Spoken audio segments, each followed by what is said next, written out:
Hello बच्चों, let's see this question. This question says at which steps ATP is synthesized in glycolysis.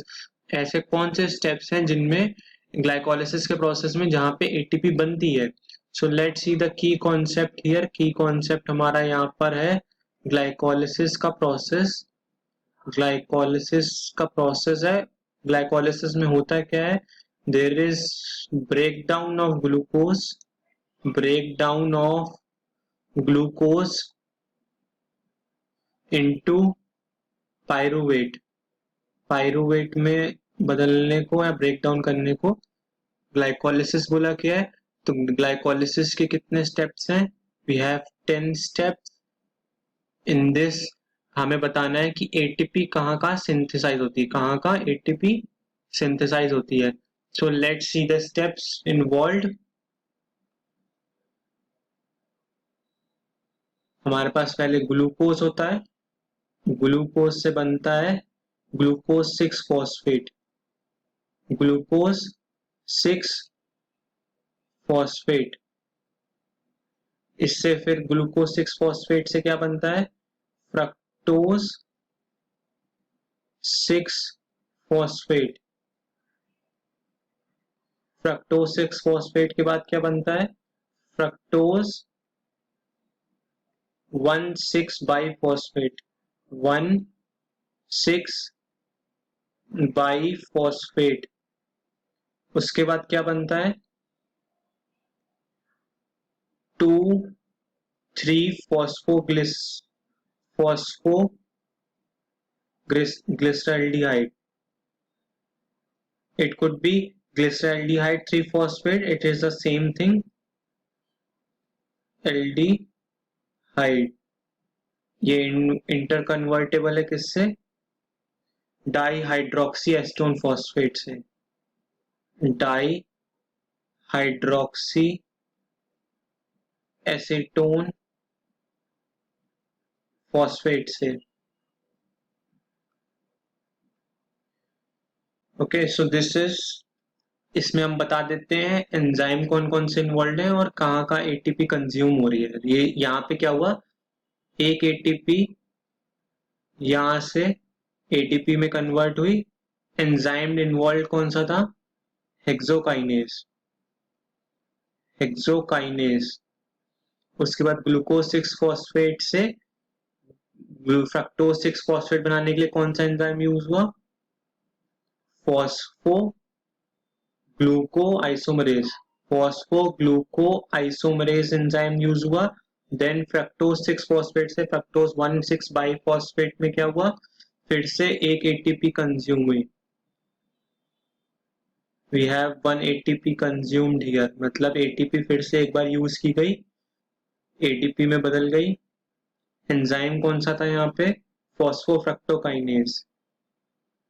फॉस्फोफ्रक्टोकाइनेज 1, PFK 1. Fructose 1,6 biphosphate से 2 molecules of 3 फॉस्फोग्लिसरैल्डिहाइड. ये कितने? इसमें क्या हुआ? इसमें कौन सा एंजाइम था? एल्डोलेज. एल्डोलेज.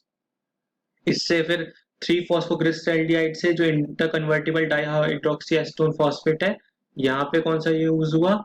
आइसोमरेज. सो उसके बाद अब देखते हैं ये क्या था. This was PgAl. 3PgAl इसका नाम है. और यहाँ पे क्या है? These are also 2 molecules of dihydroxy acetone phosphate. अभी तक कौन सा फेज चल रहा था? Till here we have preparatory phase. मतलब अभी तक हमें एटीपी मिली नहीं है बल्कि एटीपी कंज्यूम हुई है. तो बनता हुआ दिस इज 6 कार्बन. ये भी 6 कार्बन का है. ये भी 6 कार्बन का है. This is also 6 carbon. यहां से देखिए ब्रेक डाउन हो गया. 2 मॉलिक्यूल्स ऑफ 2 मॉलिक्यूल हो गए. तो this is 3 carbon. Dihydroxy also, this is also 3 carbon. 2 molecules हैं इसके.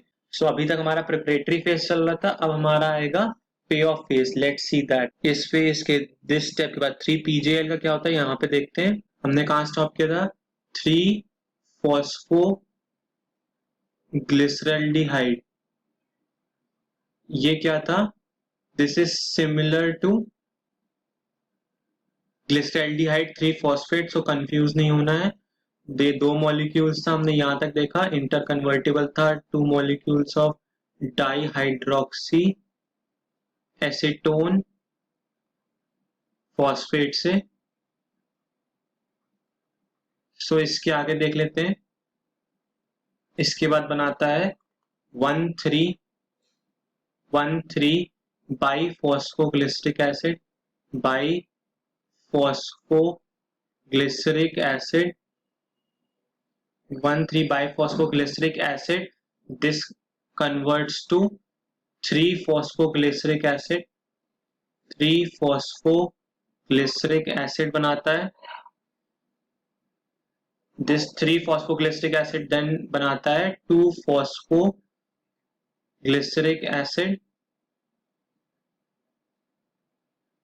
This 2-phosphoglyceric acid फिर बनाता है phosphoenol pyruvate, phosphoenol pyruvate, and which further forms at last pyruvate. तो क्या हुआ? ये सभी 2 मॉलिक्यूल्स बनेंगे, 2 molecules and here we have 2 molecules. अब देख लेते हैं यहाँ पे क्या हुआ कि यहाँ पे कोएंजाइम आया, यहाँ पे हमें लगे 2NAD plus is converted to 2NADH and enzyme कौन सा लगा? Glyceraldehyde 3-phosphate dehydrogenase. This is, फिर उसके बाद क्या हुआ? 2,1,3-biphospoglyceric acid. अब यहाँ पे क्या होता है? हमारा बनता है ADP से 2 ATP बनते हैं। क्या बनते हैं? I am showing in green. हमारे 2 ADP से 2 ATP बनते हैं। So this is the first step जहां पे ATP बन रहा है। कहां पे? Here, this in green box I am showing. इसका यहाँ पे एंजाइम कौन सा इन्वॉल्व है? Phosphoglycerate kinase.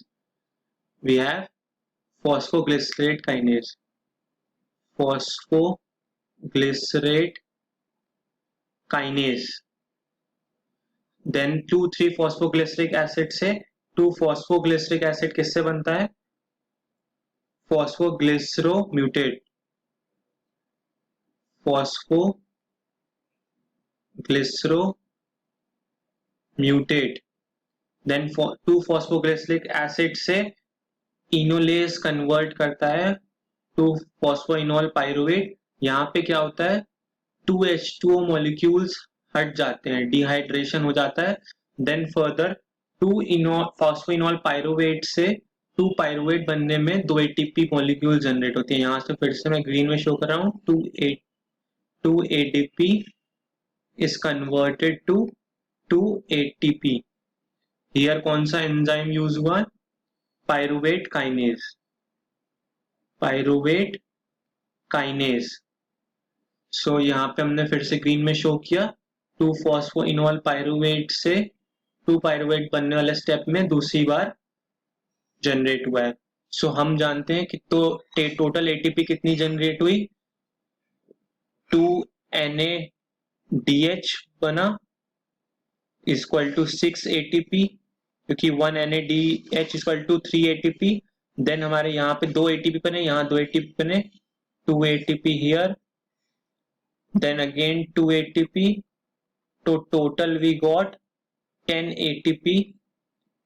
सिंस स्टार्टिंग में क्या हुआ था? हमारे 2 ATP कंज्यूम हुए थे प्रिपरेटरी फेज में, तो हमारे नेट ATP कितने बने? 8 ATP टोटल बने। एंड दिस फेज, ये फेज जो था ना, this phase was pay off phase, मतलब यहाँ पे एनर्जी बनी, ATP बनी। So this is known as pay off phase.